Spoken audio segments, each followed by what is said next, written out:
Hello, this is Professor Tom here to tell you about one of the experiences I had when I was in high school. Now,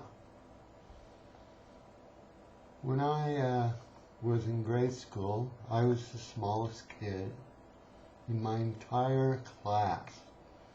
My mom had sent me to school at the age of 4 when most of the kids were 5 when we went into kindergarten.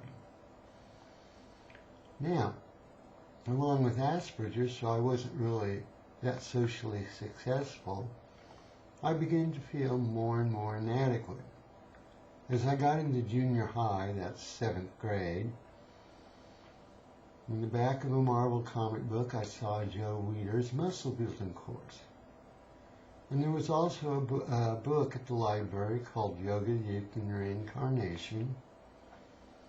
And then there was a paperback book that I found called Bruce Tigner, I think it's Tegner, Teaches Karate. Now, one thing I did is I got a set of weights, like probably for Christmas, and a little bench to use them on. And then, of course, I had Joe Weider's muscle building course. Da-da-da. And then Yoga, Youth, and Reincarnation. This was when nobody knew about yoga. And it certainly wasn't the calisthenics yoga that you see in the yoga studios. What I learned from reading the book was to get a posture, hold it for a few minutes, go to another one. And it really started off probably in about 7th grade. I would get up in the morning, and then I would spend easily an hour in the basement training with weights and doing yoga postures. And like I said, I learned to hold them several minutes sometimes. The way you do it's not with a clock, you just count your breaths, so you're not exactly sure the exact amount of time that you held the posture. Well, as I grew up through junior high into high school, I became I'd say more like a gymnast body. I wasn't really aware of it because, again, with the Asperger's syndrome and what I'm convinced is malfunctioning mirror neurons, I didn't realize what kind of shape I was in. Plus, I didn't know that I had Asperger's, and I would say things that would upset other people. By the time I was like a junior in high school, I was still feeling socially outcast and had one good friend that I played a lot of chess with. But anyway, one time I was in the hall, they'd give you these hall passes, and there's this other short guy in there named, Tommy. My name's Tom. And he started making fun of me. But I was bigger than him, and I kind of grabbed his collar and I told him, look, don't be calling me names and stuff. I mean, I didn't do anything violent to him, but I didn't think anything after that. You know, it's just, you don't like it when people make fun of you. So anyway, I would walk around. Now, the house I grew up in was a block away from the high school, and then there was the big football field. I mean, we're in Kansas. Not quite Texas, but 2 rings down from Texas in interest in football. Now, on Friday night, they had the football games. Well, one time I was walking around. Sometimes I'd run into my friend George. The other high school students would be there. That's back before they charged you to go watch the game and all this other stuff. Back in the days before my generation started making nanny rules about everything.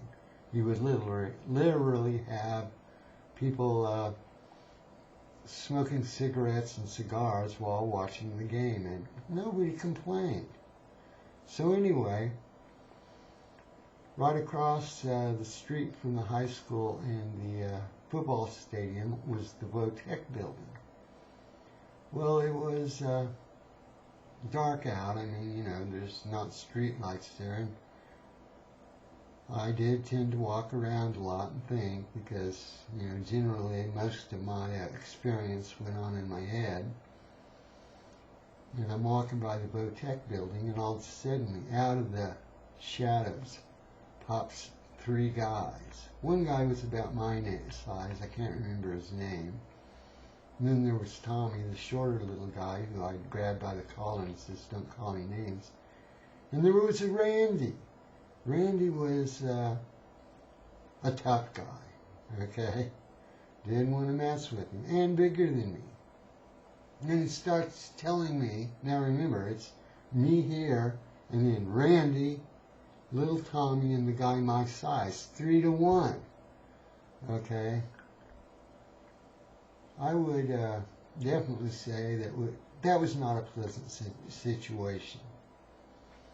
So I'm trying to talk my way out of it, and all of a sudden Randy just carries off with one leg, kicks me right between the legs. He kicked me so hard it lifted both my legs off the ground, but I landed back on my legs.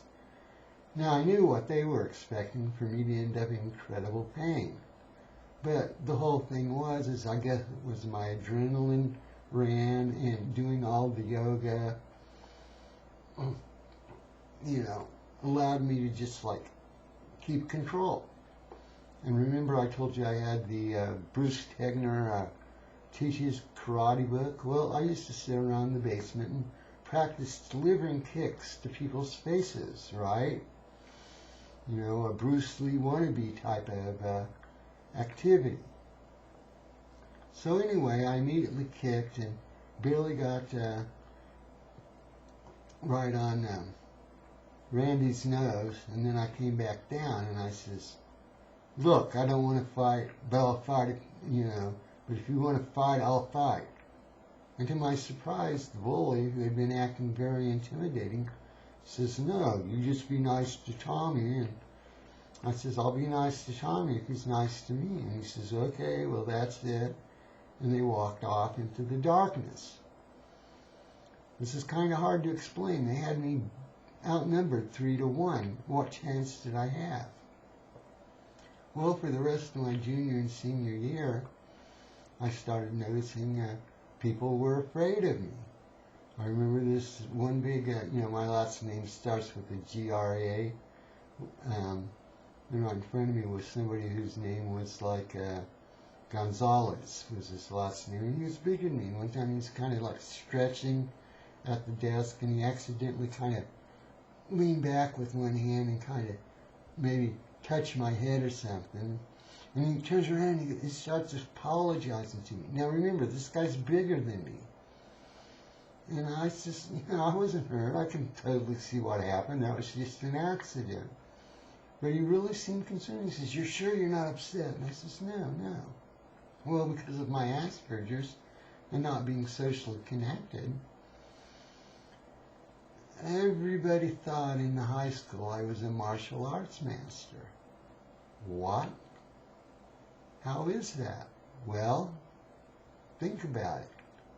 You had one of the biggest bullies back down from me after I sort of kicked him in the face, didn't really do a whole lot, maybe brushed his nose with my shoe.